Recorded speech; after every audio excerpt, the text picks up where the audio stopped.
Dave Weinberg.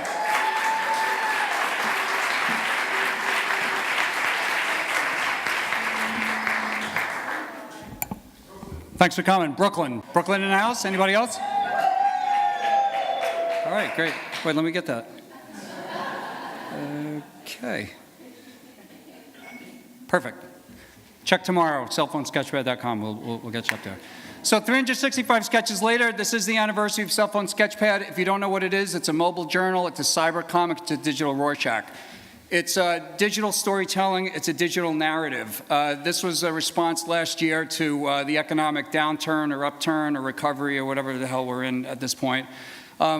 These are all shops in Portland that are open, and it's also a suggestion to have an open mind during this transitional time that we're all living in. And this is where Cellphone Sketchpad kind of all started. It's 20 years ago in less about pixels, more about pulp and pen and ink. These are sketches that I did on New York City subway on the way to going to art school, School of Visual Arts. And those informed my comic strips at the time, commuter comics, and so, you know, went right into the books and right into the strips. And 20 years later, I'm still down in the subway. This is the Transit Museum in New York City.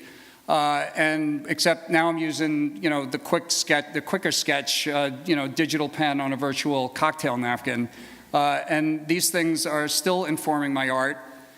This piece is called In Transit, and it kind of has a beginning and an end. You're descending down into the subway, and you're exiting at the end, and then all this transitional travel-y stuff happens in the middle. And I guess it's a metaphor. That's why it's called a digital Rorschach. It's kind of what you bring to it too. So that's In Transit. So this was the first post. It was actually on June 28th, 2009.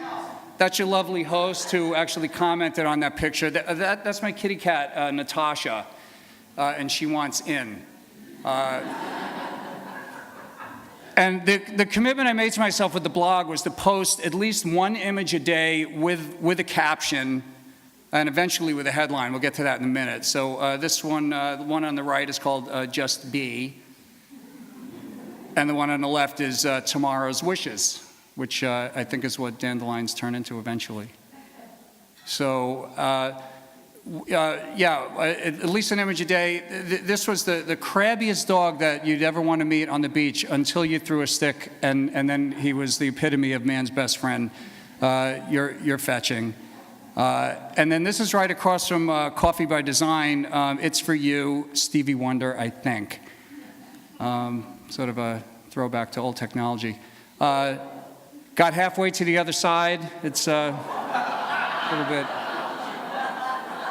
little bit macabre.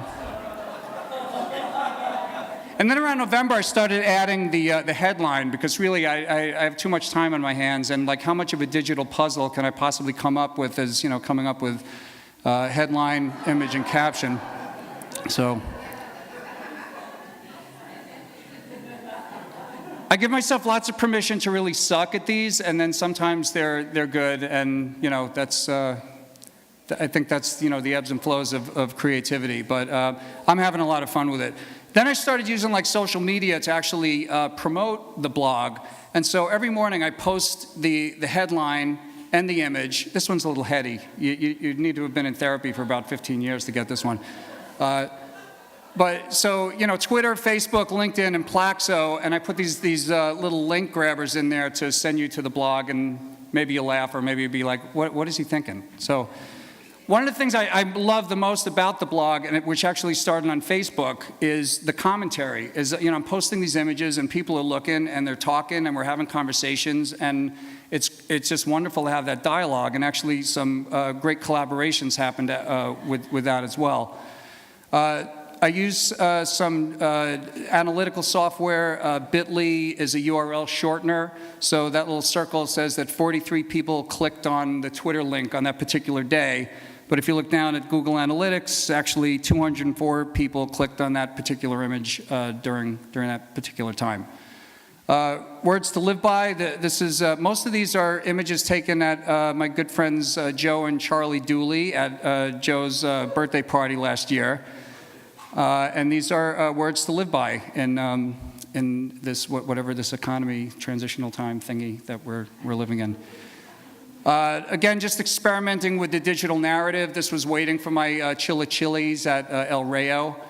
And this was a collaboration I did with my daughter, actually. She shot most of the picture. She's 11. It's kind of like like Tasha meets Escher, I think, is sort of. Continuing to play with these, taking like low res, I mean, less than 1 megapixel, right? But printing them on like high quality digital archive paper and showing in galleries. And again, I mean, I'm just kind of playing with this and seeing where it may go. It may go nowhere, but I'm having fun. So who cares? Guest blogging. This is my other passion, is making like wild blueberry banana pancakes and waffles. I did a guest blog on Guiding Stars and in the house. This is a school in Nevada, a woman I went to art school with who teaches in grade school. She actually assigned Cellphone Sketchpad to her students, and they did the most amazing work. I mean, it makes my stuff look like, you know, you went to art school? What are you talking about? This stuff is really incredible. They're like, you know, like grade school kids. And then on the anniversary, which was, you know, 6/28, I launched a line of greeting cards, which are available on Zazzle and Old Port Cardworks, which just opened on Moulton Street and Commercial Street in Portland. The last slide